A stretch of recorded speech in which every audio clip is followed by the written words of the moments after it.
Yes, yes, people. Big up, big up, big up. Welcome back to the channel, man. Hey, we're gonna party today, man. We're not gonna be here for too long, but we're gonna be here for a little while. He's in the building, chop it up with me, and we're gonna vibe out, man. Hold on, why am I hearing myself echoing, bro? Let's It can't sort be, that. bro. My stream was fine earlier on. There was no echoes. No, it's my fault. Let me fix it. Okay, It's my fault. I'll take ownership of it. That was my fault. So let me fix it first and foremost. Listen, this morning I was stressing about that. I was like, oh, fuck's sake, is he gonna do it again? But as I said, bro, when you're ready in it, just like shout. Oh yeah. I'm We'll probably sort gonna that come out. on potentially on Friday. Whenever you are ready. Big up to Elena building, big up to Dev Lad as well, and big up to the rest of you guys. I know some of you guys are taking your time, making your way in. I know the stream is slightly earlier, so apologies. I know some of you guys like, yeah, I can't wait for lunchtime. You know, it's gonna be live, but I've done it a bit earlier, so my bad, and I apologize. But G, before we get started, man. Great stream earlier as well. I was like chilling in the background watching, bro. I was trying to save my energy for this one. Some of the topics you brought up as well, definitely want to kind of chop that up as well. But first and foremost, bro, how are you today, man? Before we start talking about our beloved club, the one we love, right? The only one we love. I'm good. No, I'm good, man. I'm good. I was man. Chilled morning as well. Like I said to the people on there, I said, yeah, I'll try and do some more lives. And yeah, obviously me, Ends and Savage were talking anyway about, setting everything up properly for you guys, especially. So yeah, I'm gonna try and do that so that you guys can, man. You guys have got your TV, you've got your YouTube sets in the morning, so you guys already know the vibes. And then man, we're gonna take over the world. But I'm good, man. How are you? That's the plan, man. Pinky and the brain, yeah. But if you guys don't know about that cartoon, then I can't help you guys still. Yeah. Big up to YG in the building as well. Says good morning. Morning to you, my broski. Big up to Andrew as well. Big up, as I said, to Dev Lad in the building as well. Big up to LA as well, man. Said G Raid. Remember, guys, when we do the raid, we're not gonna use our names no more. We're on the troll vibe now. So we're gonna go Nunes raid. That's what we do. Every raid we do, Nunes. No. Okay, from now on, when Ends does his redirect, like when he redirects to another channel, you can say Nunes. When I redirect, just say Palace raid. Okay, so you want the people to crash out, bro? Like I want the people to crash out. And if you guys can, obviously, if it doesn't take too much time, you either put a blue and blue and red circle, or just put an eagle. In fact, no, forget that. Just put an eagle. Just put an eagle, and everyone will know straight away. They'll know straight away. Shit, bro. I hear it, man. Herschel in the building. Big up to yourself as well, bro. Can you believe Liverpool are in for Isak? We will talk about that as well. I did tweet it yesterday. Yeah. You know what I mean? See the picture as well. Don't worry, we'll talk about it. Lars, big up to yourself as well. Alexander, big up to yourself. Okay, man said I disliked her. Listen, either way, man. Danilo, big up to yourself. Wirtz, Wednesday, big up, gents. You never walk alone. Jen in the building. My mod is already here. Big up to Jen, man. How many mods have I got already activated in the building? Only one at the moment, Jen. You're the first one, man. Can you make sure people stay in line, please? You know what I mean? Orderly line, orderly fashion, and let's keep the stream rolling. G, you guys already kind of chopped it up, but hey, if you guys see the title, I need to know what side you're on, bro. Are you on the Ornstein side or you're on Fabrizio? There's no sitting on the fence, bro. There's no sitting on the fence because everyone's crashing out. Ornstein is saying one thing, Fabrizio is saying one thing. Some man are saying Ornstein is salty, some man are saying Fabrizio jumped too early. What side of the fence are you going on before we go into it? Are you asking in a general sense or particularly just for this deal? It has to be a general because here's why. You can't. No, that's fine. Okay. You can't pick and choose when you want to choose which one you like. So for an example, everyone goes, as soon as Fabrizio goes, here we go. Okay, I'll use it this way. We've done so many streams recently, right? In terms of, and I'll put here we go with a question mark in the title. Man, them jump in, ends is clickbait. And I'm like, nah, deal's done, bro. Trust. Now it's done. They're still questioning it. I don't understand. You asked for the here we go. You've got the here we go, and still you're mad. I don't get it. Go on, bro. You do that. Let me send this link to the show. Go on. I'm a Fabrizio guy anyway. I will say that I'm a Fabrizio guy. Have always been. By the way, I respect both of them. Of course, they're top journalists. So, and they do what they do. They just do it. It's like I said to Jerry, they do it in a different way. So one is a bit more flashy, and he's got his "here we go" and stuff like that. The other one isn't really like that. He's more. It's a bit more. You know what it is? It's a bit more Sky Sportsy. And Fabrizio is a bit more CBS or CBBS. Yeah. It's a bit more like that, where it's a bit more chilled. He's out here trolling people in the comment section. You saw it yesterday, bro. He's out here telling people about VAR and that. So I like that. I prefer that in terms of my journalism. So when Fab said it, I believed it straight away. I'm not going to lie. As soon as I saw it, and you went live straight away. I remember I was watching as soon as I got home, and I was just chilling. And we just done the stream. Oh, we was doing the stream, sorry, in the R&B stream. And then I asked Savage, it ends live. He said, yeah, it's going to go live at 9:30. So I had your thing in the background.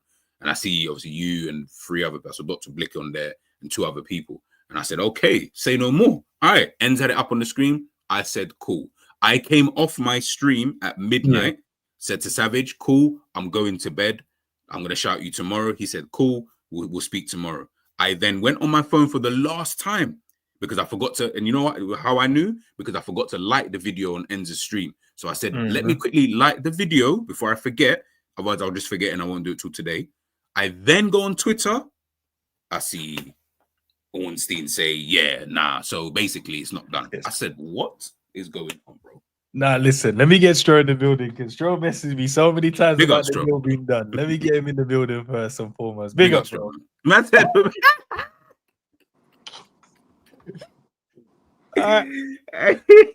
we hear you, bro. We hear you. Man said, trust me, it's done. I said, all right, cool. Now I believe it. We've been hearing it. Then he goes, no, trust me, it's done. Even when we were getting other news from other people and other journals. And then Steve told Savage, like, he was mad. Like, we got the news early, but we told the people, and the people said, no, we want to hear, here we go. Then they heard it. Now they're not having it. Stro, big up to you. Fabrizio Stro. What's good? Romano.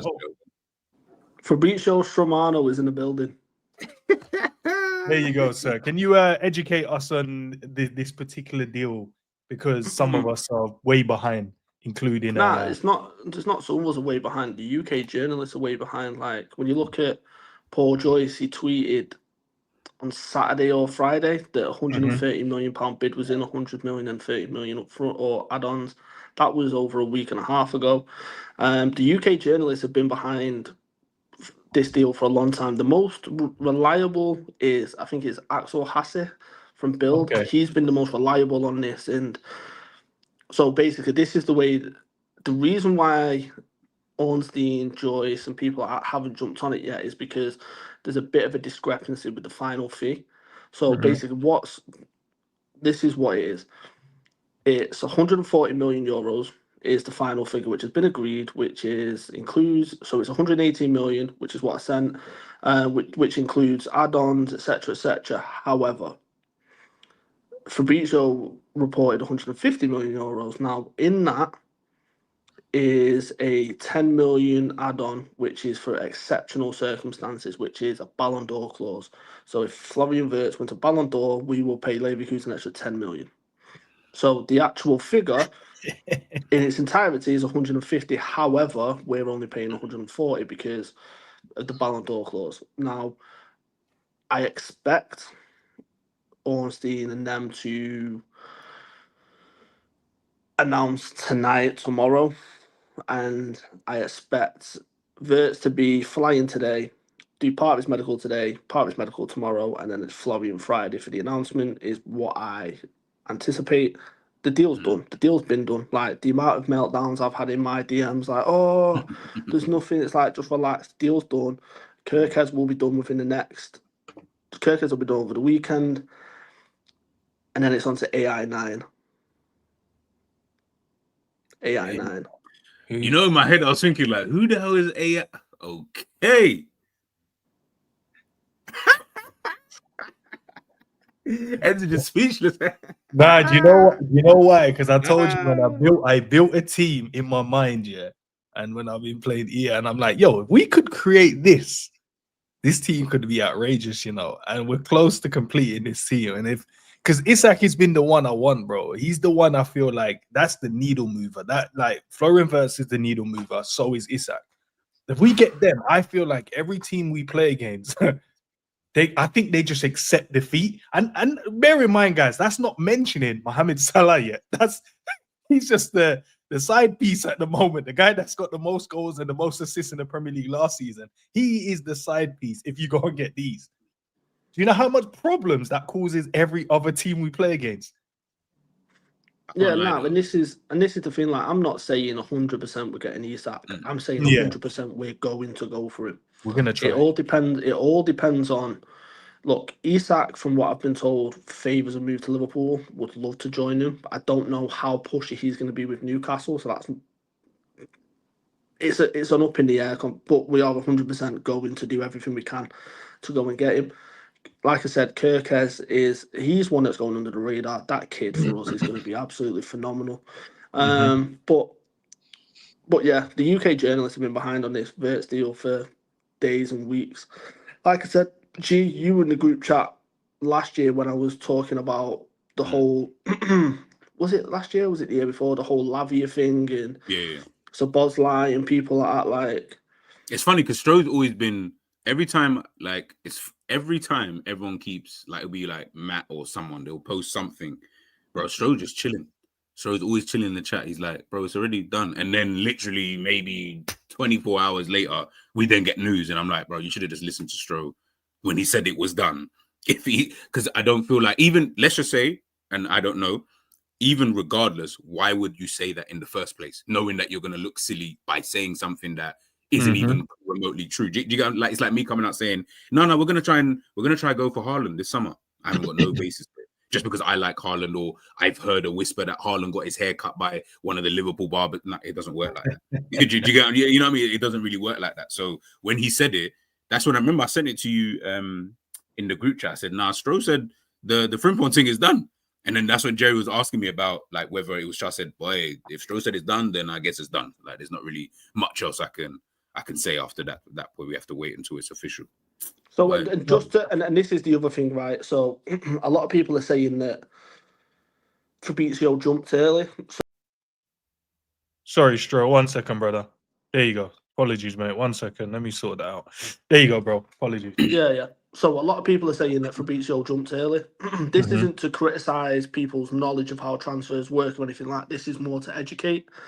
So the way we move and the way we operate is obviously you spend a lot of time speaking to Leverkusen or speaking to the other club, going, if we were to give you this deal and it would look like this, was that something that would be accepted? We don't make bids until they get accepted. What everyone's talking about, the bid that's been rejected, is verbal bids. Yeah. So we've verbally gone, right, okay, this structure, this upfront payment over this amount of years, would that be accepted? No. Okay, so then let's move on to the next one. So what's been accepted is what I've said, which is 180 million, 140 million euros. They've then also added that 10 million release Ballon d'Or clause, etc., etc. So Fabrizio in a video last night said there's a verbal agreement, which is right. The verbal agreement's been there for the past couple of days, which is why when I've been saying it's done, it's done. All that's left to do is contractually between the clubs, and that's it, which is being done as we speak. It's done. First, from my understanding, is flying to Liverpool today, doing part of his medical, then the second part of his medical tomorrow, and then Florian Friday. So yeah, it's done. And you will get news from Ornstein, from Joyce, and people like that over the next 24 hours. Why do you feel they've been so behind on it? Because now you're right. Because because I saw both of them early, so I saw the Fabrizio one literally as soon as he posted. For some reason, I looked at my phone and I was like, "Yo, that's mad." It's about a minute, but I double clicked it because I'm like, "There's been so many people creating these thumbnails." I'm just like, "Let me just double check." Checked it. I was like, "Okay, cool."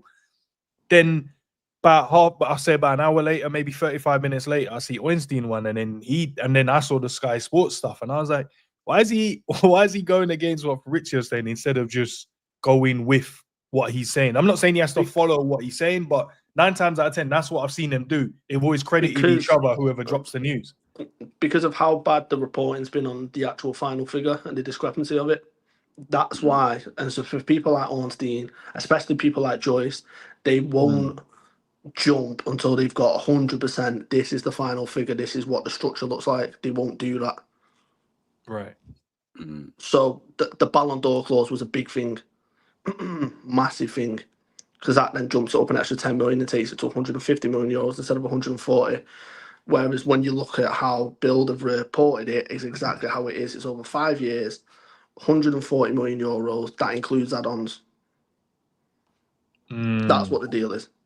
That's so funny because G Stream they were talking about Ballon d'Or and he has to come in and win. And now you're telling us like that little bit at the end of the payment is like, yo, if he goes and wins a Ballon d'Or, that means he would have to have had an amazing season for us, which means we should potentially be winning trophies with that. If you're going on the Ballon d'Or list, that should be trophies there. So listen, it's amazing, man. I'm looking at the player going, this is one of the players for me. And I mentioned it on one of the other streams. Like, it's the same as the Alisson and Virgil thing. It shifts the needle so much for me. I think it rejuvenates everyone within the team as well. They're like, oh my days, we're getting this caliber of players. So the expectation goes up. The players then have to then step up even more so than what the expectation or maybe going into next season would be. But this is going to be so amazing to have this brother in the team, man. Like, I love him the way he plays. And I love the way he demands from the people around him. And not only that, you are going to have him teaming up again with Frimpong again, which you've got that combination there. That's going to look amazing as well. Just the telepathic way that how they find, and even listening to what Frimpong said, like, yeah, he knows where, when I pull the ball in the box, I know where he's going to be. So I'm just like, fairs. This is amazing. Yeah. Monday, I'm going to jump off. I only want to jump off quick just to show thanks, bro. Appreciate you, man. Big up straight every time. Peace, bro. Big up, bro. Love. I was even gonna just for straight left. I was gonna even say, you just mentioned there about Van Dijk and Alisson, right? And Jerry literally just said it as well on the stream. Like, this statement of intent is bigger than that, bro. It's definitely bigger than, and I'm not talking about the player. Obviously, we know what Van Dijk became, literally the best centre back of his generation, if not ever. You know what I mean? Alisson, the same kind of thing. I'm talking, think about their profiles and reputation prior to coming. Wirtz is probably bigger. Definitely bigger than Alisson's, because obviously Alisson at the time there was like Neuer, Oblak, Courtois, and all these other guys anyway. But even Virgil, I think Wirtz is bigger anyway. So when we're talking about what this is a mad intent from Liverpool. That's why I'm always like, boy, I can understand why people got mad expectations for this guy, because as Stroh just said it there, we're talking about 150 million euros, obviously 140, but 10 million with the Ballon d'Or clause. If that's the case, bro, that's what's that? 100 and someone said 126 million pounds, whatever. Either way, it's over 100 million. It's the most ever paid in Britain in English football. It will then be the third highest transfer in football history. That's just behind Kylian Mbappe and Neymar. Like, hidden Kylian Mbappe and Neymar, or Neymar and Kylian Mbappe, or whatever. Like, so the expectation levels. And again, I feel sorry for him because he didn't put the transfer fee on his head. That's just the way it is. But now man are expecting 2020. Like they want 2020 vision in GA now. You know what I'm saying? So you made a great point as well. My voice is going, man. You made a great point earlier in your stream, and he was talking about the expectation, right? And you were saying, and I agreed with what you said about, it's not the GA and the goals we're looking at, right? That I will give him the praise for is what he does for the team. How does he improve the team? Because you can improve your team without scoring the goals, and that's why sometimes when players don't get their credit as such, like Mo gets his credit because he bags the goals and gets the assists, but other people within the team has a job to do, and when they do their job, it's not, they don't score goals, they don't get the limelight stuff, but they still perform at a high level. So if he comes in, of course I want him to score, of course I want him to get an assist, and I know he will do. But for me, I'm not going to critique him on that if his performances are still at a high level, but where he's just maybe unlucky in moments. No, I but agree. I'm not talking about, he's not going to, we're not talking about no goals, no assists. I'm talking about he will still play at a high level, but say he doesn't meet the requirements or the expectations of other people. If you set 15 and 15, 10 and 10, 20 and 20, and he doesn't hit those, but he still gets goals, he still gets assists, but because of his performances within the team, he's better. And then we go on to win stuff. I'm not going to be sitting there going, oh, well, that's a waste of 100 and whatever million. Yeah. You know what I mean? Facts. I keep saying, like, I know you're going to troll anyway, but I'll say it. You know, when we talk about, like, Pedri. Pedri's not banging in 20 goals a season, bro. You know what I'm saying? And he definitely ain't getting no 20 assists every season. In fact, he's never got that kind of thing. But I don't mind that. Obviously, again, the role that you play, what's the manager asking of you? I think this transfer, and I want all Liverpool fans, but everyone who's in the chat right now, first of all, make sure you're smashing the like button and subscribing to the channel if you haven't.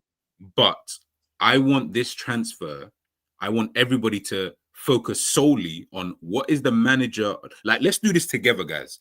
Focus on what the manager is going to ask of him before we start treating man like we're treating Sabozalai at this current moment in time. Big up, Mike. Let's wait until see what's the manager asking him to do. Is he saying to him, we want you further, closer to goal? Then we can, then you guys, by all means, you can judge him, give him your 3 ratings when we do the ratings at the end of matches. No problem. If he doesn't ask him to do that, can we not get onto him and start saying, oh, but why is he not in the final third doing? Maybe the manager isn't asking him to do that, guys. Let's just take, because this is a lot of money, people. And what I don't want is for people to be like, you almost turn on him too quickly because it's not producing the GA that Enz is talking about 2020, 15, because I feel like, guys, as a community, we can think deeper than that. Pause. We can think a bit more, okay, this is why he's not scoring as many goals as possible. Okay, well, let's judge him on that now.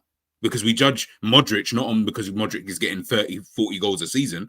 Man will get you 5 at best. But we judge him because of what he does for the team. So let's do that now for Florian Wirtz and then, take it from there. But big up, Mike. I 100% agree, man. Big up, Mike, man. Thanks for jumping in, bro. What's your take on this as well? Firstly, before I ask you what your take is, what side are you on? Are you on Fabrizio's side or you on David Ornstein's side? I'm on neither side, bro. I'm not taking any sides with these journalists.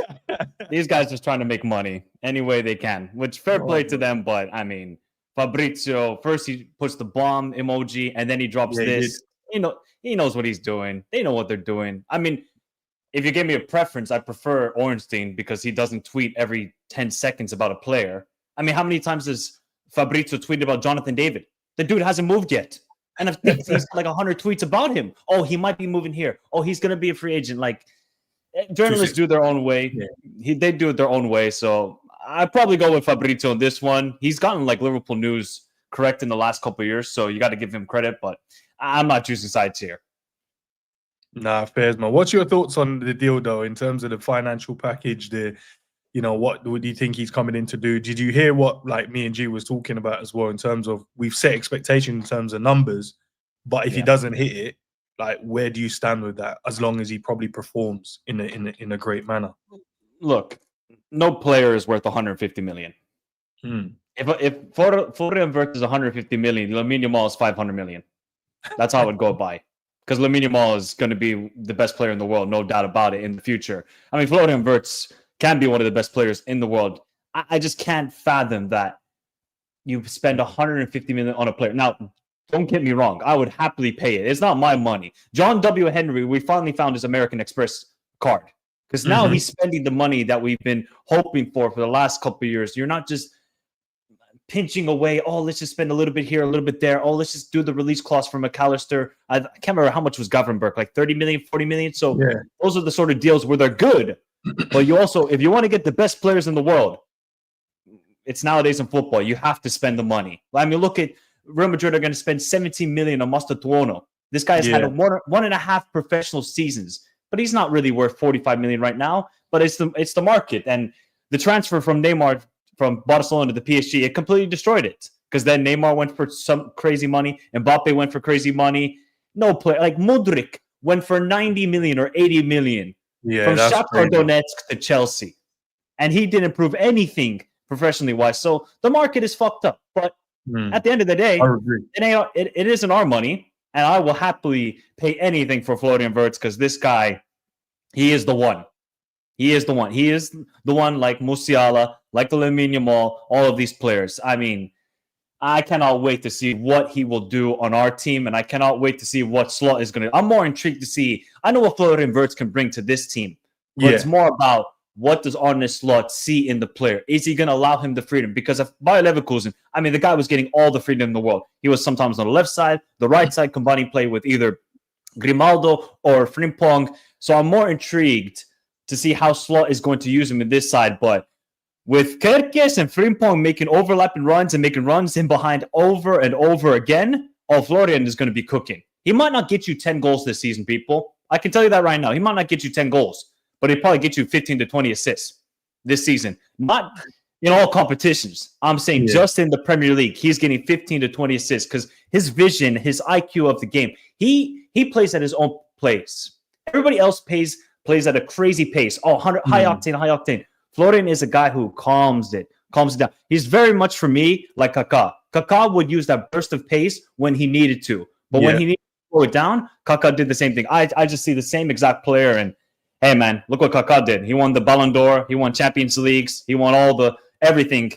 So maybe we're going to see the same thing with Florian Wirtz. Such an exciting signing. And for me, this is one of the greatest signings in Liverpool history. To make this sort of signing, it's similar to when Liverpool signed, I would say, probably Kenny Dalglish, because Liverpool won the European Cup. Then they signed Kenny Dalglish. What did they do the next season? They won the double. They won the Premier League and the European Cup. So I think this is the same sort of signing. But I mean, 150 million is crazy. But hey, it's not our money. That's what I always think. It's not our money. So who cares what they spend? Who cares what they spend it on? But you made some great points, man. I'm just thinking it's right in terms of what Arne Slot thinks, because we both know, and I'm sure G as well, know what type of player and what he's going to bring to this team. But it's about what did Arne Slot tell him or told him, like, yo, this is what this is how I'm going to use you. This is what I'm going to give you the freedom of this team to go and express yourself. He must have told him something, because there's no way and even listening to Fabrizio, and then he changed it to like there's several clubs in his own words that was after him. So not only was it Bayern and Man City, and he also, Fabrizio said, the other teams are now playing it down, saying that they weren't really, but they were interested. They tried, but he chose Liverpool over everyone else. So it must be absolutely crazy, or it must be something that's blown his mind, where he's gone, this is the team I want to go and play. This is the team I see myself. This is the manager I see myself working under for the next 5 years, because I don't see it. I've just always expected, as just being a Liverpool fan, or just being a team in England, going, like the German players don't really want to come to England. And if they do, we never have the money to buy them. We never have that kind of money that they're going to go for. So for him, I'm like, at the start of this window, way before that, the expectation was, I thought he was already a Bayern player. That's how bad it is. I thought he was I'm like, he's going to be at Bayern. I'm thinking, okay, him and Musiala. I'm already thinking how they're going to play in combinations for him. But then, them saying that, no, he traveled to England and he came to Liverpool. He wasn't to City. He came to visit. And he was blown away by what Arne Slot said compared to what, company told him and stuff like that. And then Man City then said, look, the money's too much for us, so we're going to bounce out of that deal. I'm like, that's never been a thing for City about the money's too much. They just go and pay whatever it is for the players. They never think about that. But it's honestly amazing to see what I can't wait to see him put the jersey on for one.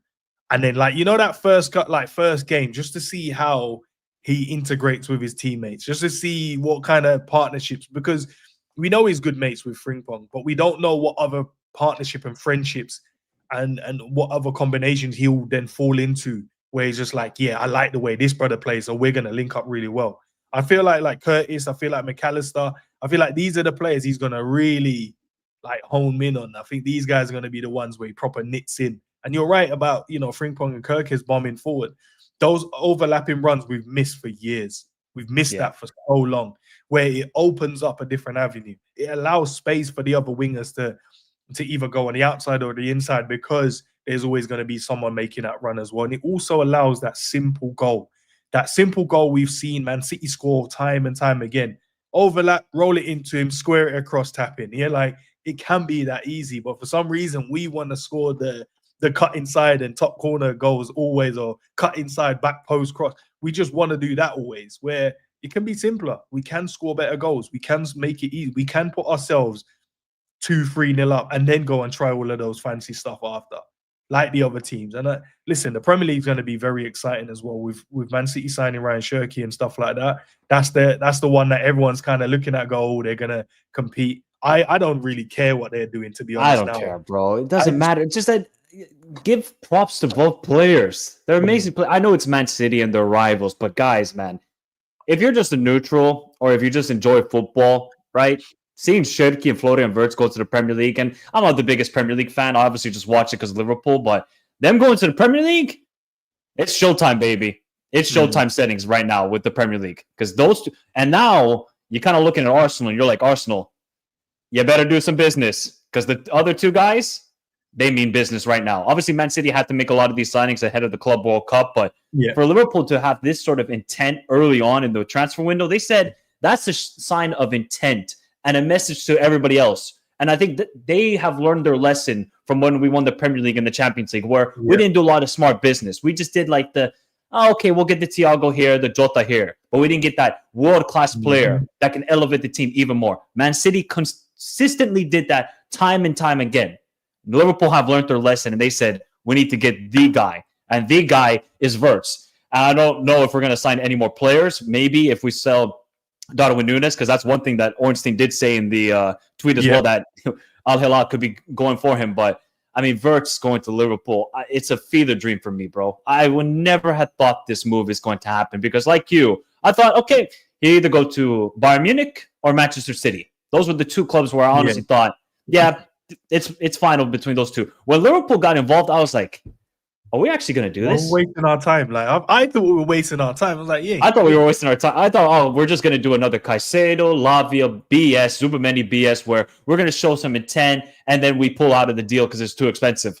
Clearly, Liverpool said, nah, this is the one. We need to do everything in our power and get the bank account open ASAP to get this player signed up. And I mean, when the kit gets revealed and Florian Wirtz is a player, that is the first Liverpool kit I have bought in 8 years, and I will happily buy it. Mike, I told you that. I was speaking to the missus yesterday, and she was like, she was showing me like different tops in it. She was like, do you want this one? And I was like, nah, I don't want that. She was like, oh, why? I was like, nah, I'm waiting for the Adidas. So I said, this is going to be the first one. And I said, I don't want to buy it yet because I want to buy it once this certain player signs. She's like, what player? I said, you don't know who he is, but you will get to know. You don't know, but you know. When I'm screaming his name in a preview or whatever after the game, we're talking about, did you see that goal? Did you see the assist? Did you see the way he was just glad that you're gonna hear all of that? You're gonna start seeing me just dish out tens like on a regular, bro. Just so, give him a 10. Yeah, he scored an assist. Give him a 10, man. But yeah, listen, if we do sell Núñez, I think that's a potential to do as well. But what I did like as well, I was listening to a couple of the other content creators, and they were saying there's an article they read, and they said like, this still doesn't, this ain't the end all and be all. They're still gonna look to buy more players in as well. Wow. It's like they just want to give Arne Slot. They want to give him all the tools required to go and win, and they don't want to have any excuses where it's like, oh, you're right, what you said earlier, Michael, about. We don't want to make the same mistakes when we won the league before and then we didn't sign the right players. We didn't go and get that player that elevated the team. I feel like now we go and get those players. It's gonna make us so unstoppable. Because imagine, what the other players in the team are thinking when they see this. When Frimpong comes in, I think that will help the Dutch players as well. And Frimpong's energy, enthusiasm, the way he plays, he can assist, he can score goals. The way they look at it and go, oh my days, that's going to be so cold. And they've got Bradley as well. So those two are going to be battling it out for whatever, and then Frimpong can play as a right winger as well if needs be. Then they're like, well, we're going to get one of the best young left backs as well in the league. Okay, let's go and get him. And then that adds a bit of energy. Then you go and sign this guy, and then you're still talking about a striker. You're still talking about maybe another midfielder within the team. You're still talking about a centre back to try and get as well. The other players in the team must be like, yo, okay, okay, we're serious now. And that should probably that's going to elevate their thinking and the way they want to play. And even like Saba, I know he gets thrown under the bus quite a lot, bro, but I feel like he's gonna have a lot to say in this season as well. I feel like he's just gonna be, he's gonna elevate to another level for me as well. But G, welcome back, man. We're just smiling and being happy, bro. We just we're just thinking. Oh, G, happy about Liverpool for once. This is a miracle, people. This is a miracle. Well, if you can sign Florian Wirtz, then yeah, all right. Like, you know what I mean? Keep up them level of signings, then you know what I mean. We got a deal. But yeah, no, listen, man. I was sorry, I was just on a call doing something, but yeah, listening to you guys, it is really just about what is Slot going to ask this guy to do. Like, are we going to see an impact? I think that's all we really care about. Like I said, the GA stuff and all that, that's neither here nor there, innit? Like, I can't predict what you're going to score, how many you're going to score. Sorry, but I can maybe envisage. Now he's going to pick up the ball from McAllister, and then he's gonna, I don't know, play a slide through ball into Isak. You know what I mean? Like, it's just it's those kind of like little things that I think we're looking for as a team as well. By the way, because you're like, I know you guys always getting onto Salah, and I hear it, but the reality is when he's the main man at literally everything, that's gonna just be inevitable regardless. He's the guy who creates. He's the guy who scores. He does all of that anyway. But you see when we've now got another player like Wirtz, and I think Enz mentioned about Frimpong, as well, that link up and that combination that they might potentially have, bro, it just opens up a new dynamic. And by the way, you just said there, I didn't know this. You just said that Liverpool don't look like they're going to stop signing players. Okay, perfect. Let's see what else. You know what I mean? Like, who knows what's happened? We might add a sick midfielder. Like, and we might add something different to the team. All of a sudden, Liverpool don't even look like Liverpool anymore. Now we're starting to just look like a completely different team. I can get behind that. Nah, 100%, man. But yeah, just look, I know that a lot of people, in terms of they've chosen their side, I think most people have kind of gone with Fabrizio. Some people are waiting for David Ornstein. Maybe later, maybe he's gonna tweet with his tail between his legs later and say, "Yep, it's complete," and then he's gonna have to give, as per, at the end of it, as per Fabrizio, blah, blah, blah, that he's going to have to do that. Yeah, and that's the way it's going to have to go, in it. But I saw this. Big up to Ben as well, bro. Ben tweeted this one. This was funny. I found it very funny. He said that 11 million views in 2 days for obviously Ryan Shirky, but 29 million views in 12 hours.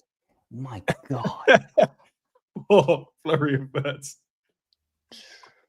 There's a level to this, bro. There are levels to this game, bro. Levels to this, bro. You know what I mean? There's this. Oh boy, that's crazy. 11 million in 2 days to 29 million in just 12 hours. Listen, let's hope that these numbers remain like this come the end of the season, isn't it? Like, let's hope we're looking back and saying, see, when we got that 29 million views, this is what we're doing with.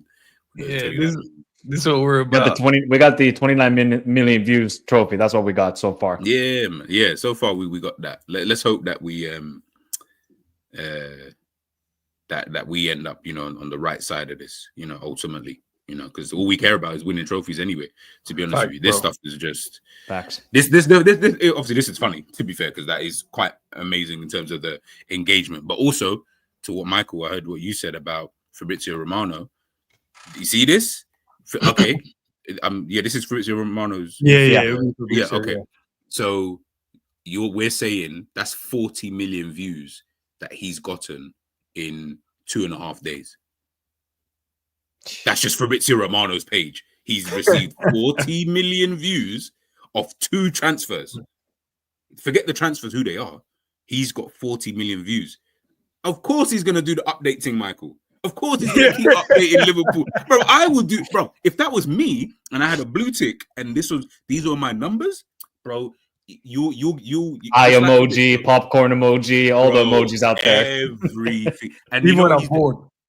You see what he's doing is that, like, sometimes he'll put like let's say it's Florian Wirtz or Kirkes, he done it the other day. He'll put the flag, he'll put a bomb, and then like he might put hashtag LFC, for example, or like a red circle to like symbolize Liverpool kind of thing. Bro, that will get 4 million views. I'm like, he just put 3 emojis, guys. Like 3 emojis. And that's your engagement. Brother, I need to become Twitter ITK or something, because this is where the money's at. This is where the money's. I'm wasting time on YouTube anyway. Let me do this and do that, bro. Are you crazy? 40 million. You're right, bro. That's a crazy amount. But that's the problem, right? So say we got and this brings me back to the original conversation. On one side, you got here we go. Everyone believed that. On the other side, you got here we go. But people are skeptical. What? Why is it? Why is it so skeptical? No, but to be fair, at least we've seen Shirky. But when he did it, we didn't see it at that time. We just heard him say it, and we just went, "Okay, cool, all right, no problem." Because we know how it's PTSD, bro. Like we know, we know with Manchester City, if we get here we go Manchester City, they sign the player. Like when have we ever heard that they've never signed a player? Like they've never had a Fekir situation. We've had that. We've had Fekir situation. We've had Caicedo. We've had these situations. Lavia, like, come on, man. We've had it so much. We had a whole summer where we thought that Gerrard had somehow convinced Jude Bellingham to join Liverpool. We had the whole summer, bro. We sat there and said, nah, Jude Bellingham, he wants to try it out in the Premier League first because Steven Gerrard is idle, and then he might potentially move to Real Madrid later on in his career. We've had it. So when it comes to this stuff, I can understand.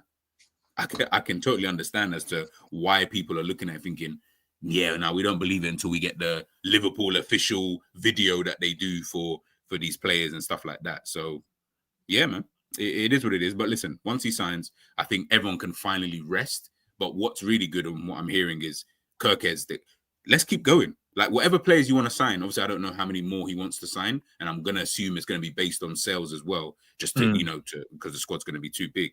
But let's keep going. Like, to me, I can get behind the team, like I said, when I can see you're trying to do something.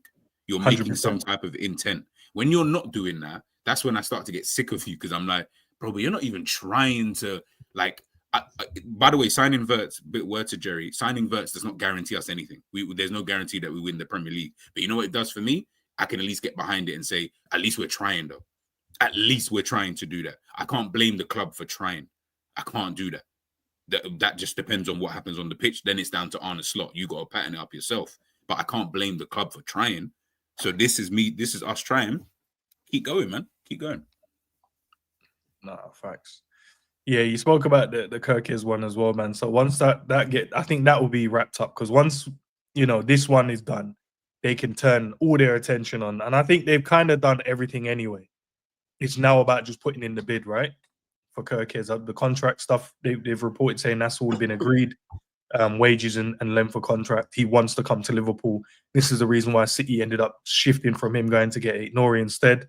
So I think once we just throw the bid in, then he's going to be doing his medical as well. But I don't know whose one they want to get done first. Do they want to throw Kirkez one and leave Florian Wirtz one later? I don't know which side they want to do first. Which side would you go first if you guys were the Liverpool admin team?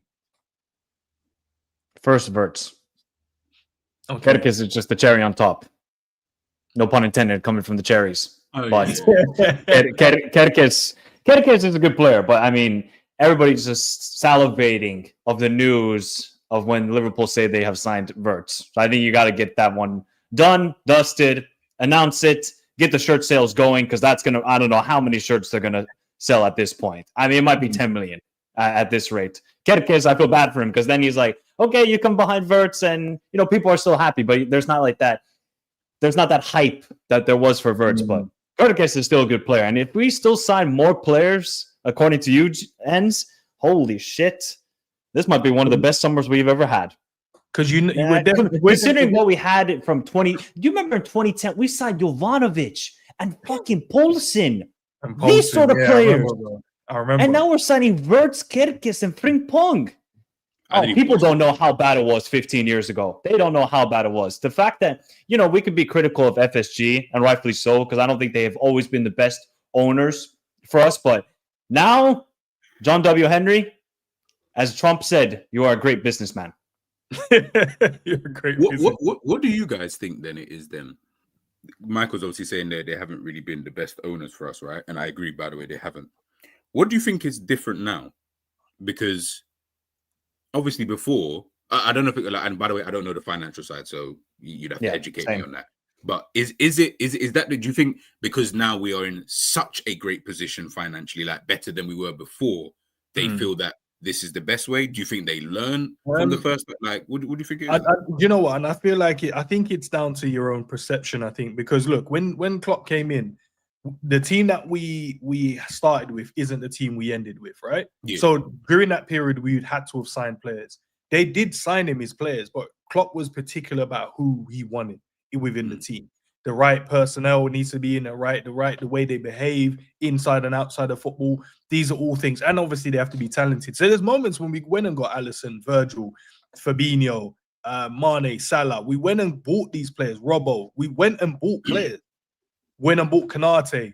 Who else? The one that like we went out there and spent money and bought the right Thiago. But now we have a different manager. So even though we already have a good squad, it's now down to this manager on what he requires and what he wants.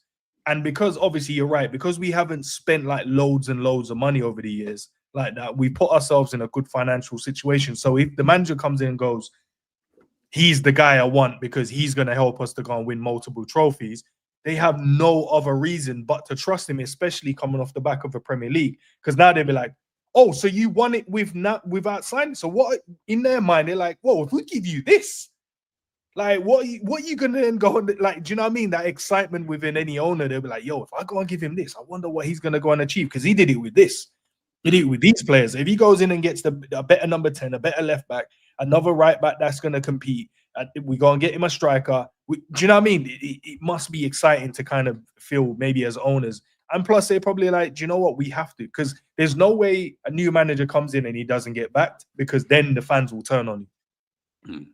So I think it's a combination of all of it, to be fair. I just think because we've kind of done this kind of transfer, which is over 100 million, I think that's where the fans are going to be like, yo, we've never gone this. But we did it with Alisson. We broke the record until Kepa broke it, till Chelsea did that part. But we broke the record for a goalkeeper. We broke it for a centre-back. We didn't break it for a striker. I think strikers were probably going to go for more than that in terms of Darwin. So, I mean, we have gone in and spent big money on players when we've seen like, oh, he can help us. Oh, he can come in and help me improve the squad. But we've never seen this level where not only is the quality of the player there, the media presence of the player is there as well. He's already coming in as a winner on top of that. And globally, he's one of the best out there. And then we went and spent, so it looks massive. It looks even bigger than what we've done in the past. But for me, it's just a bit of a combination of all of it, to be fair, bro. Fair, man. Oh, yeah. I was just genuinely just wondering, like literally, just kind of, just wondering as to. Well, G, are you gonna buy a Wirtz kit? Sorry, are you gonna buy the Wirtz kit? I don't buy no kits with the next man's name on my t-shirts. Nah, relax, bro. You don't lie, bro. I What saw a you hater, got bro. a top with man's name on there, bro. This is the only top. And what does it say? That's all it says.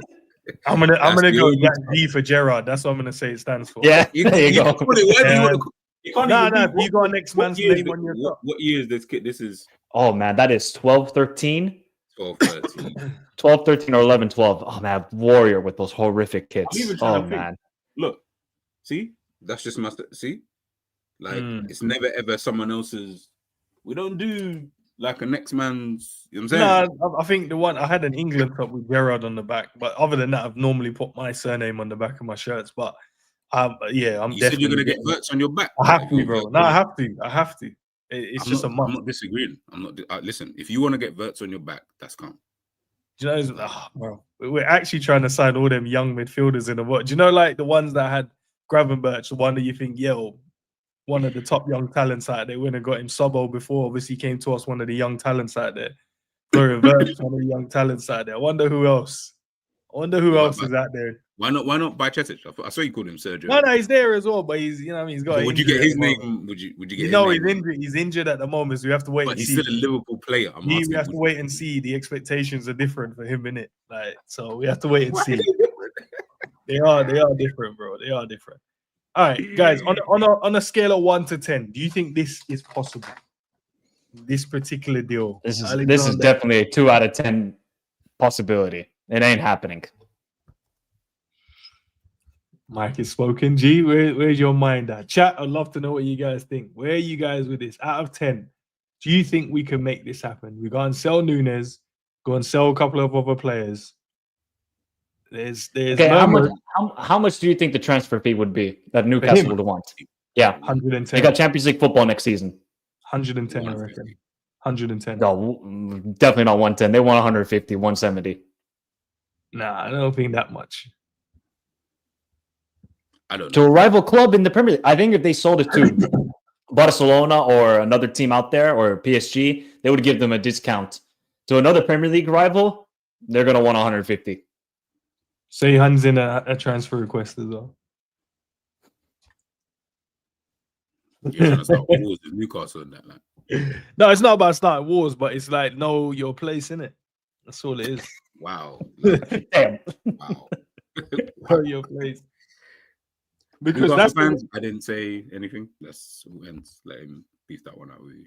Manuel said 120. All right, I'll go up to 115. I got 115. I'm talking about pounds as well, not like euros or nothing. 150. Okay. Gotcha. Oh, then whatever that works out. Obviously, we only deal in pounds. We're translating. I'm only dealing in euros, bro. I don't know what you guys are doing out there. Since the Brexit, that's on you.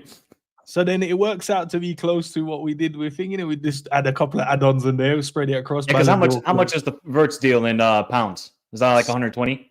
Stroll was saying 118, and then the rest is on add-ons across the contract and stuff. So even if we do the same, see, I weren't far. That's 150, guys. No, you weren't. Yeah, we do the little add-ons and stuff. We're good to go. I mean, if somehow we could pull off this deal, you don't know how excited I would be. That would be insanity. Imagine, I don't have to imagine. Let me go here. Let's get Mike back in. Yeah, we don't have to imagine. No, that team is scary, bro. Oh my! You know how YouTubers, they have sometimes like scary, Arsenal scary, Newcastle scary, Chelsea scary. For that team, oh no, you could definitely do a Liverpool scary. Let me just slide that here so we can see. There we go, guys.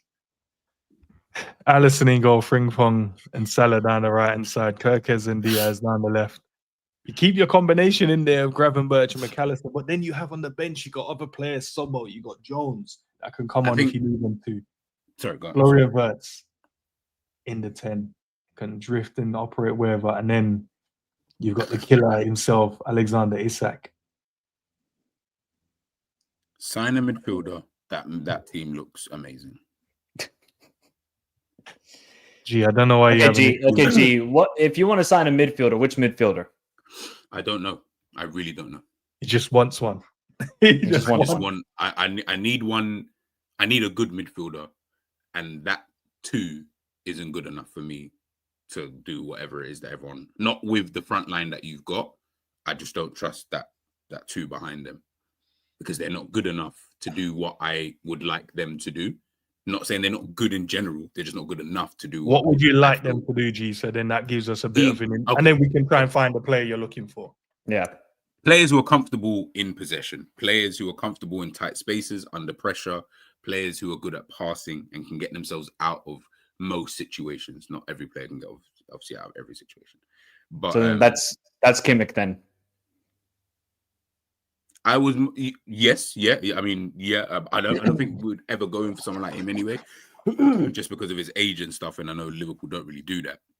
But you're looking at, I'll be honest, and don't think about the player, how good they are. Just think about the profile. You're looking at Pedri and Vitinha. That's the profile of individual you need in order for you. Or if you can't get that, then you're looking at a Joao Neves profile of individual. Someone who is just good in defensive situations, but they are excellent on the ball, can get you out of a situation without fuss. These two, there's going to be fuss. I promise you now, there'll be mad fuss, just for no reason. McAllister huffing and puffing away like there's no man's business. Gravenberch under pressure, looking all kind of scarce and that. Like, it's all crazy. Do you get what I'm saying? And the only reason I say that is purely because that four, I want them to just do what they're doing. I need you guys to be able to just do what you're doing without having to worry so much that okay, I need this guy to drop in. Obviously, you're going to drop in just naturally, just because of team shape and the way the team plays football in general. But I don't need there to be such an onus on that, if that kind of makes sense. Again, I don't know what he's Slot's asking of these guys, but if he's going to be asking of that, I'm like, then you're going to need midfielders who are ultra comfortable in possession, like ultra comfortable, just to allow you to be able to do the whole, yeah, I don't mind him getting the ball in, from the defenders, and he's calm on the ball. There's no way everyone here is telling me that you're super calm with those two when that happens. I know not. I'm calm though, G. I'm calm with McAllister. I'm not the calmest with Gravenberch. Cool. But the fact that you're not calm with at least one of them, there we go. No, okay. Can I say though, G? I think for me personally, I would play Gravenberch. I trust Gravenberch for me. And it's because I've seen when we were doing it, it was working. I have seen evidence of it working. Then we went away from it. So yes, in terms of I can understand where you're going, and I can understand from Michael's way as well where he's going.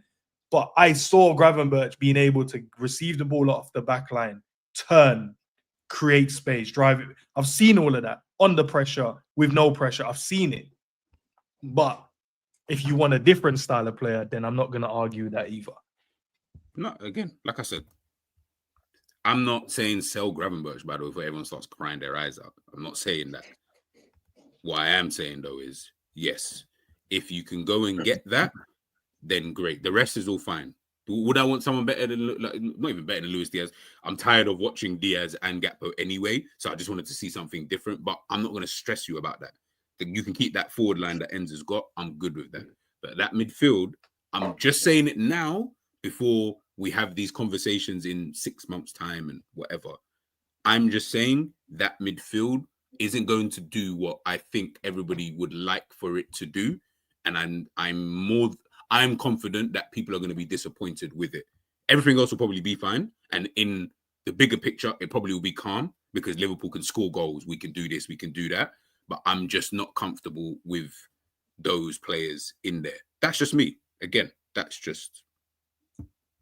Big up to Alex Crawford for the super chat. He says, can you see us doing a diamond in midfield, Gravers, Max, Sobo in the 8 with Wirtz in the 10 and Salah, Isak up top, and then Frimpong and Kirkers given width? That's why I've changed it, my bro. Appreciate the super chat nonetheless. I changed it so I could see where you was going, where your mind was flowing. And then these guys then have the flanks to go and attack. What do you guys think? You think this could be a possibility? So the same midfielder we had. But no, Florian's in there. So you now and Sobo. You got Sobo in there. So instead of Diaz, and then you play Isak and Salah as the two forwards. I don't mind, but no one wants Sobo. So I don't even understand. We want Sobo, bro. Not the way everyone. You're gonna need somebody off the ball to do the work. Yeah, so Sobo is gonna have to be that guy. This is if you play this sort of formation. Yeah. I'm not saying I need everyone to understand. I'm not saying sell any of these guys or get rid of any of these guys or whatever. You can keep all of these guys. I'm good with all of that. But I don't want to see this 3 though. So keep whoever you want in here, but one of these midfielders has to be someone else. It cannot be these 3 again. But it's not 3 now. It's 4 now, G. Now we got the 4th man. No. But it's still the same thing. You've still got those 3 in there regardless. I can't see those 3 again. I don't want to see those 3 as a combination, even if you throw in Curtis Jones in there. I just need, by the way, Curtis Jones also is another of the type of profile I'm talking about, i.e. comfortable in possession, i.e. can get himself out of situations. Yes, he takes time on the ball at times. I hear all of that. But I know I'm a bit more comfy with him because I understand what he can actually do. The other 3, I know Entersen's seen it. I haven't seen it consistently enough to then say, I can hang my hat on that. I'm not saying they've never done it. Of course they've done it. I've seen them do it as well myself. Just never seen it consistently. That's my only issue. Now, if nobody cares about that, that's then remember, this is how I would like my midfield to play, just based on what the players that we've got and the team that we've got. That's just how I see it. I'm like, you need to play a style that you need a style of play, especially with your midfield, because the fullbacks and stuff, they're quite similar Bradley and Frimpong are going to be very similar anyway in what they do. Robertson, Kirkes, they're all going to be similar. It's just about the ability to do what they need to do. Centre backs the same, the wingers and all of that. They're all going to do a similar role. It's the midfield that kills us. When we watch the midfield, even if you took out McAllister and Gravenberch and you put in, I don't know, Endo and Harvey Elliott or Curtis Jones or Trey or whoever, yeah, I don't want the midfield to look so different, like in terms of the style of play, that you're now like, fucking hell, man. Like, why is it so different? Whereas I can watch Zaire Emery, Joao Neves, Fabian Ruiz, Vitinha, and I can't remember the other guy's name. I can watch them. The style of play doesn't change.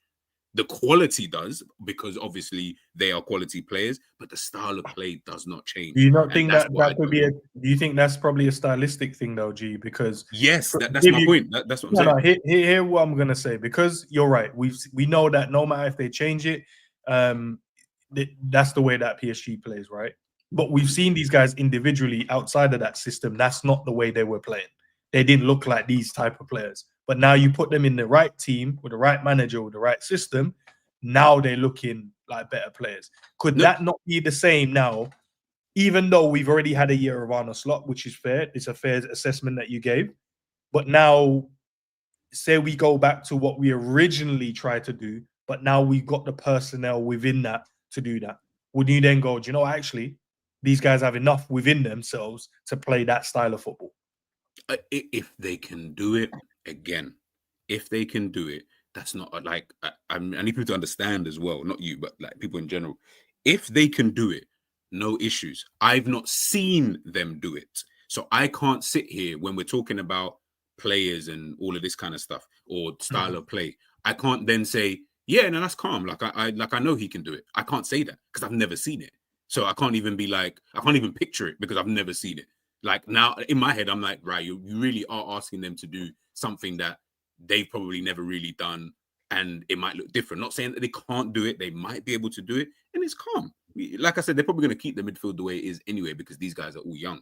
So it would make sense if they kept it. What I'm saying is that there are various other players, and I'm not even talking the levels of Pedri and all of that. Like we know that's not how football works. You can get other players who are in there who can just do that job. Like I said before, he wanted Zubimendi. There was a reason as to why he wanted that specific profile of individual. I don't think he's still looking at it and thinking, just because Gravenberch had a good 6 months, that I'm going to be like, yeah, I'm going to continue to move forward with that. I genuinely believe that he would still potentially look for, can I get that profile? Now, whoever that is, I don't know. Obviously, Zubimendi's clearly off the market. I don't know who people would consider to be in that same profile. But I still think that in his eyes, in terms of what he sees football as, in terms of how he wants his teams to play, that is the profile. Then you would have had your, if we're going to compare one of your Vitinha, Joao Neves, Fabio, whoever that would have been in that team. He wanted that. There was a reason why he wanted that, because that's how he wanted the team to play. I'm just going based off what he wanted to do. Now, I'm not saying it's changed or I don't know what he's going to do. We've not actually started the window. So if for me, I'm like, I can see why you wanted to. Remember I said at the beginning of the season, I can fucks with Slot because I can see what he's actually trying to do. I didn't like the football towards the end of the season because it was boring, it was slow, it was lethargic. There was no real passages of play, but I can see what you want to do. Now, I feel like he's getting the pieces in now. Florian Wirtz, Frimpong, Kirkes. If he gets a striker, then he'll get his striker. You just need that midfielder. I'm not asking for Pedri. I'm not asking for 6 new midfielders, guys. I need people to. I'm not going to be that unrealistic. That would be great, but I'm not. That's very unrealistic. I don't want that. I'm saying I think there is a midfielder for Slot, whoever that is, that's out there that he wants, and once he gets him in, Liverpool will start playing some of the best football you've ever seen. Like it will be the best. With these 3, it's not going to be that. I'm sorry, it's just not. We've seen it already. We know what these guys can kind of relatively do, unless they can take it up like this next crazy gear. Great if they can, but at this moment in time, I don't think that's a possibility for these kind of players, and that's fine because what they've done is they won the Premier League playing their way of football anyway. But we all saw, as everybody in the chat, as everybody on streams kept doing for the last 6 months of the season, why Liverpool playing shit. Liverpool are not playing well. Yada, yada, yada, yada, yada, yada, yada, yada. We win the league. Liverpool playing shit. That's what we kept doing. Why? Because we can see that the football isn't good. It wasn't really conducive. Do you think we could continue playing that same way into next season with the way that I doubt we're going to play that exact same way. That's what I said. I prefer the style we had before, but then we shifted away from it. I don't know the reason. Exactly. Love to sit down with Arne Slot and figure out why he shifted away from it, because it was entertaining. It was high octane. It was quick passes. It was we'll draw them in, and then as soon as it goes into Gravenberch, we turn. Then we're playing into the midfield, sharp, decisive passes.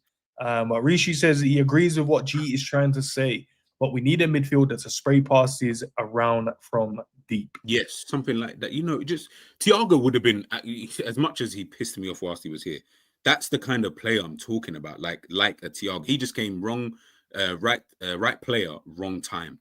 That is the type of midfielder that I'm talking about. It's got to be someone of that kind of ilk where Thiago was supremely, and obviously you can't always get that, but he was supremely comfortable in possession. Donny was doing dumb. He was getting the ball from the centre backs, and he would dribble past like the first man, whether it be like a winger or attacker, and he would get himself out of these kind of situations with a shimmy, with a shift, and it's very subtle. It's just, do you know who has that as well, Doji? Who? He's currently injured with a hamstring injury. Bro, anyways, I'm not even trying to. Big up to Alan Crawford. I agree. We need another centre midfield, Baleba / Wharton, but we'll be running Jota and Dan's up top if we buy big centre mid this season. Oh, so you're saying if we go and splash that money we would on the striker, we're gonna have Jota and Dan's as the two. I don't know. We can't go on. I'd rather go and flash it on the forward instead of the midfielder. Yeah, by the way, I don't think Baleba is that sort of player that G is trying to profile either. He's not. Baleba is more of like a box-to-box sort of destroyer. He's a very good player, but in this sort of system, I don't think Baleba is the fit for Liverpool. Remember, guys, Liverpool don't have a problem scoring goals. We can cuss Nunes until we're blue in the face. We can cuss Diogo Jota. We can cuss Diaz. We can cuss Gakpo. We can cuss Salah. Liverpool do not struggle to score goals, and I don't think that's going to be a problem. As in, even if we kept Nunes, Liverpool will still score top 2, top 3 goals in the season. 100%. Just because of the amount of chances we create. Exactly, Michael. Yeah. So what I'm saying is, I want the striker. I want a number 9. But I feel, for the longevity of the team, I feel that you can almost go out and get a number 9. Not at any point, but at any point, if that kind of makes sense. Because you don't necessarily need one like... You're not going to find another Haaland or Kane. And all the other strikers who are available right now are not of that level anyway. So hear what I'm trying to say is that if you signed a bad boy midfielder, whoever that is, I wouldn't moan if you then said, I have to then keep Jota and Nunes, as much as they will annoy me 1,000,000%. And I'm going to be vexed with the fact that they're still here. I know that Liverpool is still going to score goals. So that's clearly not the problem for Liverpool. The problem is when the midfield's getting run through like it's the red light district. I'm tired of seeing that. Can't keep possession for longer than 2 seconds. I'm not trying to see all of that, bro. Like, that's just long. We can't keep having that same issue. These guys are all ballers here. But for some reason, the 3 of them can't seem to keep possession between them. Always getting by. That's what I said. I saw them do this. And that's what I'm saying. I've seen them do it. But you're right. There's moments in games when I'm like, yo, why aren't you showing for the ball? Why are you not? And that's why I am saying that brother that you see with the German flag next to him, that brother that's going to be in the 10, that will change because of him. Because there will be no more hiding from a pass. He will demand it no matter where he is and how he wants the ball. Like if he's left side, right side, dropping deep, to wherever he wants to get the ball, he'll go and get it and he won't hide. And when he doesn't hide, guess what happens? Draws players to him. He's able to beat the players. Then also frees up the other guys that potentially that you're saying normally doesn't want the ball in those positions, but then they'll want the ball. And that's what I'm saying. When you get better players around you, it makes you a better player. And I trust these guys. I trust that they're good enough players to go and do what they need to do because we've seen it this season. But yes, we shifted away from it, and then there was like some ups and down type of performances. But there was enough in that midfield. Adding him is cold. Yes, would I like to add another, a little deep line playmaker in there? I'd love to do that, but can we convert? Is there someone in the team we can convert to do that job like we did with Gravenberch? Possibly. Why do we need to convert when you could just go and sign that player. I'm not saying you can't, but then you're gonna look at, if you want that type of player right now, there's not many of them out there. There's only, you probably say that's gonna make the team better than what it is. Do you know what I mean? I don't want to just go and get one because he can run around and he plays a couple of sharp little 5-yard passes, a little side to side. Get it. I don't want to go and spend stupid money when you can get someone else in the team to do that role. Unless you're telling me you're gonna get the big boys of the world to go and do that role, then calm, cool, no problem. Frankie de Jong, Vitinha, these guys, Pedri, if you're gonna go and get these guys to go on, no problem. Yeah, no problem. Spend the big money. But if you're gonna tell me, I don't know, bro, who can I throw in there? Who can I throw in there as a good side-to-side player? Someone in the chat. Andre from Wolves. Yeah, you go and get him. I'm just like, someone else could do that job, bro. Okay, so first of all, I ain't trying to see Andre in the team at all. No, but you know what I mean? Someone else can do that job. Okay. They're good enough to do that job unless you're going to get me the elite. Would you sign Fabian Ruiz? No. Nah. Why not? He's still not that guy. I think even though he plays within a system with Vitinha, he's still not. I think for him, Fabian Ruiz he's the more, not a controller, not a dictator.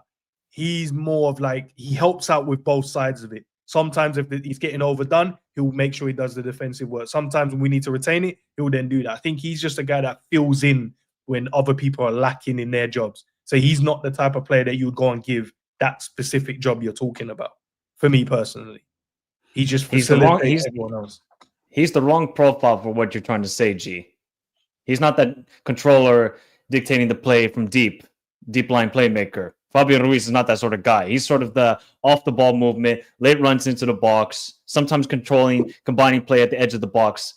We don't need that sort of player. We're going to get it with Florian Wirtz. Fabian Ruiz is definitely not that guy.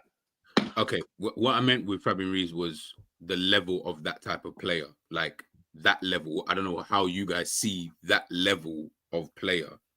Like, in terms of, I don't know where you rank him in comparison to any of the other midfielders. So wherever you rank that Fabian Ruiz, just think about it, obviously, in your head. Wherever you rank that, are you calm with that level of player? Because that level, obviously, from where you two have just described, that's why I wanted to hear it. You've just described him as not as good as the Vitinhas and those kind of guys. So, but in my head, I'm like, that level is calm in terms of the profile of player that I want. But that level, for me, perfect. He can come into Liverpool because, to me, that's the level we've got anyway. We don't have a higher level than that in the midfield. So if that level comes in and they all work in synchronized with each other, then I feel that can work. But not him specifically, just whatever that level is to you guys in retrospect to the rest of the football and stuff. But that's what I'm saying. You could get, like, for an example, Curtis Jones could do that job. Like, he doesn't come in for me. That's what I said. That's what I was saying. I was like, if Curtis Jones could, this is what I was trying to get to everybody, is that if you can get Jones, like, not even if you can, because he can do it, get Jones to do that then. But I don't want to see these three, though. That's all I'm saying, is that I don't want to see a midfield three anymore, like, consistently anyway, of these three. I'm tired of what they bring. And what they bring over a period of time, the second you take one of them out, the midfield falls apart like there's no man's business. All of a sudden now. Yeah, but don't you think Jones has been given enough opportunities under Slot? And yeah, he's had a couple of good games, but he's just not consistent enough. He's got the quality, of course. No, but Mike, what I'm trying to say is that I don't want Jones to be the person, but Jones is the closest player that we have in the team who is to the profile that I'm talking about. So if you can get him to do that, he's the only one I trust to do that job. I don't trust any of the other guys to do that job. That's what I'm saying. I'm not saying put Jones there. You can go and sign someone else who can do the job, but he's the closest to that profile is what I'm trying to say. So that's why I'm like, I don't want to see this three. I don't want to see Szoboszlai do it. I mean, sorry, Szoboszlai probably the only one I'm actually like, I would actually just keep him in the team because he's the only one who's going to provide the off-the-ball stuff. Like, the only one. The other two, I feel like, if you're saying everything you guys have said about Florian Wirtz, why do I need McAllister in the middle of the park then? I don't actually need him to do what he gets to do. Because he's still going to do that. So All right, let's use the PSG. Let's compare them, right? And then I think this is the best way. If you say you want to take one of the midfielders out, let's say Jones does the job of Vitinha, right? Yeah. Not saying stylistically, he might not look the same, but in terms of what he does, movement, running into those little pockets, offering up an option, turning, being able to play it forward, Curtis can do that, right? You then use McAllister in the same way as you'd use Ruiz. You'd use him as he can make late runs. He'll link play when you need to at the edge of the box. He can drop deep, receive the ball, turn, whatever. He can do both sides of the game for you there. So you need that. Then Sobo would be the one that you normally have running around in it, which is like your Joao Neves, because he does a lot of the screening. I need to run around, press him there, drop in, make sure I'm allowing the other guys to go and do their job. So they're all similar, but stylistically they don't look the same. That's why I understand what you're saying. You just said it. So you've just missed out a player, the same player that Michael said, yeah, he'd be the one, which is Gravenberch. Again, this is what I'm saying, is that one of these guys, you can't have again in the team, is what I'm trying to say, is that no, but I was just comparing with your starting. I'm comparing with your starting players, in it. That's all I was doing. So no. But remember, you got 3 here, right? You got 3. Like, in fact, you know what? Let's just say this is a 4-3-3, whatever this is. Yeah, let's just say it's the same as the PSG, right? Yeah, Florian Wirtz. If you're going to say he's going to do the same role as Dembele, then forget him coming back into midfield like that. He's only going to come into there if he'll drop in and pick the ball up in these spaces. Yeah, he might pick the ball up, and then obviously you got Salah and it's whoever the strikers are, to do whatever they're going to do, obviously on the flanks, right? So even forget the 3. Now you got your 3 in here, right? Stylistically, if we're just looking at it, who is who within this team? In this 11 that you've got right here, who is who? So I think Mac can do the Vitinha job, and I think he'll do that calmly. I don't see an issue why he couldn't do it. Sobo would probably be the Joao Neves in this situation where he does a lot of the running, screening and stuff, and then you get Gravenberch. He'll just make those runs into the box and then link play where he needs to link play, and that would be your Brian Ruiz. That's what I'd say. That's what you'd get out of them, and it works well. The system works well for PSG's midfield because they have outlets. They have outlets with players that can hold on to the ball and then bring them into the game once they play those combinations. The reason why they have so much space and able to do what they want to do, the PSG team, is because the wingers don't come back to congest the area, which draws other midfielders and other players in there. Because they stay high and wide when you watch them play, their fullbacks go, right, I can't go into this space here. We can't go here because if we go here and he's free and he's onside, that's a problem. So we're going to have to just stay with him, which means players like, Joao Neves or Vitinha have room in these midfield areas to go and wander, roam, go and get the ball, because their system, and they spread the team so wide, it creates so much midfield space. And then you got players like why Dembele does well, because now when he drops deep, he's not dropping deep with a defender on his back or the DM on his back. He's dropping deep into space on his ones. Then he can turn, and because these guys are high and wide, he can play them. So I do believe we can do the same thing, but we have to be consistent in terms of how we play if we're going to do the same way. I don't think we will, but if we can come close to doing that, we'll cause problems. Because we do it on Mo's side. We leave Mo high and wide. This is why you get Mo's always free and he's always open for a through ball. But we never do it on Diaz's side. Diaz is normally, we always like lopsided. So Diaz will drop back there and then Mo will be the one that's high and wide. So that's what we normally spray out to Mo, and he's always the one. But if you do that with Diaz and go, do you know what, Diaz? Stay forward. Salah, you stay forward. I promise you, defenders in the Premier League will have two choices. If they gamble, cool, no problem. But guess what? Every time we work the ball in the combinations and you get it to this brother here, they're in problems. They're going to be in problems. So they're going to have this. It's either they're going to risk it and go, do you know what? We think we're better than Liverpool, or they're going to be like, do you know what? Give them the ball, sit in a low block. And 9 times out of 10, I believe most teams, apart from maybe Arsenal, Brighton, City, who else? I don't want to disrespect any other team. Chelsea at some point they will do as well. They won't sit deep. They will go and gamble. But when they go and gamble and we will get the ball on a turnover, when we get it on a turnover, you don't want, say for instance, it is an Isak, obviously we got Salah. You don't want that on a turnover. That's not something you want to see happening, because you're talking about one of the most lethal strikers there, and then with the props Mo gets, one of the most lethal wingers in world football.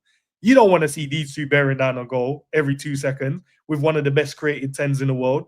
That's long, bro. So that's what I'm saying. Against some teams, against most teams, we can do this. Not every team is going to work against, but we don't play an Arsenal every week. We don't play a City every week. We don't play a Chelsea every week. And we don't play a Brighton. Like Brighton's football is good as well at times. So we don't play these footballing sides every week. So most teams are going to sit back, counter-attack. And that's what our problem has been. It's those teams. The ones when they sit back, we break them down. And that's why this brother here is going to be the reason why we break them down. And if we can get one of those lethal strikers, when we do get the one, maybe the 2 shots in the first 10 minutes, we put that away, it opens the game up for the rest. But I've been rambling on for too long. Big up to Rishi again. He says, what about Frankie de Jong? I've been trying to get him for time, bro, but he ain't leaving Barcelona. What, in this 800K a week? Okay. All right, Mike. See, you know what I'm saying, Mike? Don't have to shoot me down. I just like him as a player. 800K a week for de Jong. Yeah. No, I'm not doing that. You know what? Listen, everything you said, yeah, I actually hear it. That's the maddest thing. I actually do hear it.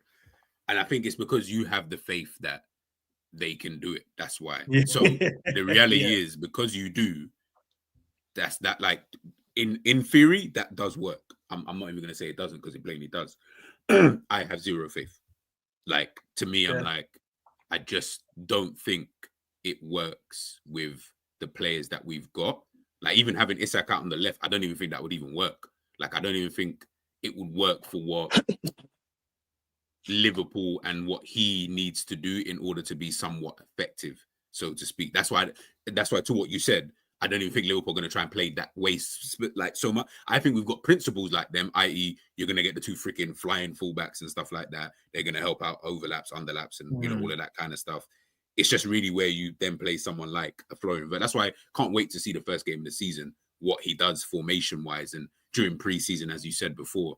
How does he want the team really to even play? Is he going to do 4-2-3-1? Is he going to play 3 at the back? you know the ones I don't even know at this point. Like, what? Yeah, you know what I mean? Like, I have no idea. You know, in terms of thing, and I've said it before, and I can't shy away from it. I just have zero faith in that midfield for what I would want them to do. If you're going to play exactly copy and paste of last season, this midfielders can't. I've got zero issues with that. You can keep that midfield. I've got no problem with it whatsoever. I just don't like it. It just doesn't look good. It looks kind of dead. Play a different way, and you don't even have to copy. Like, for me, the best teams, the teams who win consistently, for me, always have midfields that are able to control the tempo, dictate the tempo. Real Madrid, Barcelona, Manchester City, like all of these teams who win for a consistent amount of time, they've always had those midfielders. Look at all of those midfielders of all of those teams. Look what they've done in in terms of consistency. I agree. I agree. That's why I feel like with some of these teams, Liverpool can win today. Yeah, but that midfield ain't gonna probably work next season. No, I agree with what you're saying as well. But like with all those teams and the way that they play, here's why I trust it as well. The gaffer wanted to get a player like that, so in my mind, he wants to do what you're asking. But maybe he's waiting. But that's what I'm saying. That's why I have faith. You're saying you don't have the faith, and I get it. But I have the faith because he's shown me that he went for that profile of player you're asking for. So that means to me, he's going, I will go and get that player, but I need to find the right one now. Zubimendi said no. Zubimendi said no. So either he's going to convert someone into that. Maybe it's I don't know. Maybe it's Curtis Jones. Maybe it's Joe Bicetic. I don't know yet. Let's see what.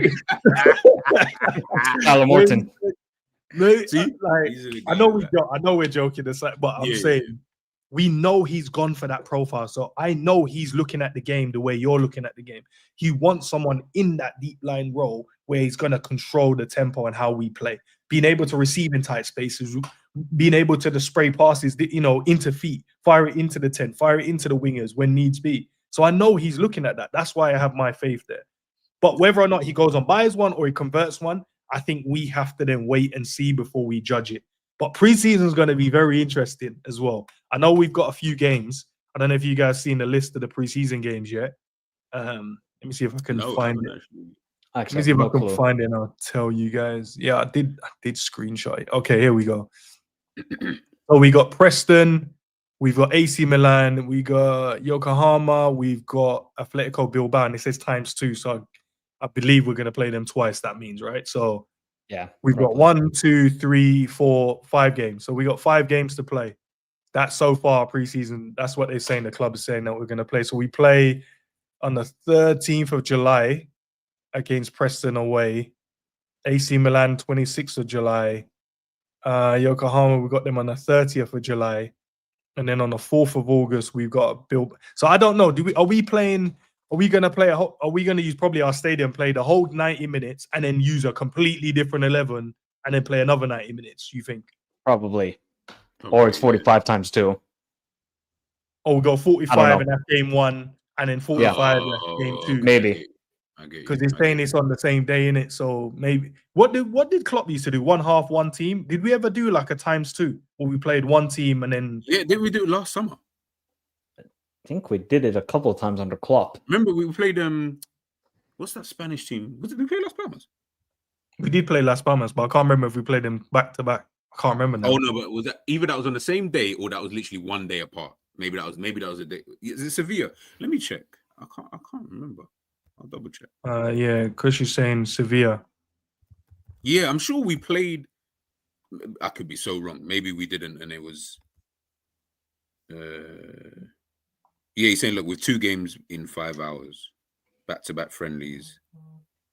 Oh, maybe then it's 2 times 90, just with 2 different. Yeah, because I do remember us playing, and then everyone like left, got changed and whatever, and then it was like. Was it Klopp ran 1 team? Oh no, we're doing so last summer. I remember we played against. You're right. Whoever said that we played against Sevilla. We won 4-1, and then we played against Las Palmas and we drew. But that was behind closed doors. What they're doing is they're saying now it's the same thing, but now everyone can stay, so you can stay for both games basically. Okay. Because remember, because in my head I was like, so you're gonna make everyone leave and we can't watch. Yeah, the same exactly. Game. Like that's so silly. Like you might as well allow everyone to stay and almost just make it like a fun day, like for the supporters and stuff like that. So that's what they're doing. It's just the same thing. Just I've let it Bilbao twice. So that's what it is. Okay, so Preston, I don't know. We always get Preston always wants a game, bro, but normally it's behind closed doors. Oh, we got a community shield. I forgot about that. Fuck. Yeah, 10th of was it August? Oh yeah, Crystal Palace too. Nice. Crystal Palace. Nice. Yeah, we're at Wembley, G, bro. Come on, bro. You already know, man. Oh, it's the game at Wembley. It normally is the charity shield game. Yeah, Wembley. Do you guys, by the way, just a random question? Yeah, I was thinking about this when everyone was talking about finals and stuff. Do you guys prefer these like cup games, like the semi-finals and stuff, being at Wembley, or do you prefer the old way where we used to have it at like Old Trafford? All the way, definitely. Because then there's a lot more hype than when you're at Wembley. I think for the fans especially. Yeah, agreed. Yeah, because when you play those semis, if your club isn't playing, surely you can ask Old Trafford, Anfield, Emirates. Yeah, the Tottenham State. Like, yo, guys, you know, Newcastle Stadium. Do you guys want to run a semi-finals or do you know what I mean, or a quarters or something? I think from the quarters, if you just go random stadium you got to play in, that'll be good, man. I think England is the only nation or the league that does the semi-final at the stadium as like a neutral venue. I think everybody else either does 2-legged ties or the people they play it away. But you know why though? Oh, why money? Of course. Yeah, like of course they owe so much money. They owe so. When I was reading it the other day, they owe so much money to pay for the stadium, like so much money. So I was like, rah, that's they put yourself in crazy debt just to pay for the stadium. Can you imagine? Guys, let me just add you guys a link to your channels in the description as well. Bear with me. All right, man. So when do you guys think, you know, some people are saying Friday is going to be the day he's going to be announced as Liverpool player. Is that the same for you guys? Yeah, I think Friday sounds like the day that they would get the ball rolling. Do you know what I mean? I'll believe the ITK, so I guess it's happening Friday. Leroy Sané to Galatasaray. Yeah, Leroy went to Galatasaray, yeah. That doesn't even make sense to me, bro, in any realm of... No, nobody's going to pay his salary. He wanted 13 million a year. 13 million a year. Is this... Okay, fair. Yeah. Big up, Scottish Bear. Love for keeping the chat going, man. Love for the love. Guys, if you haven't liked the video yet, please do so. G's and Michael's channels are in the description, so please go and show them that same level of support as well. Go to you first, G. I know you just had a stream, but have you got anything else? Could you promise the people some more lives?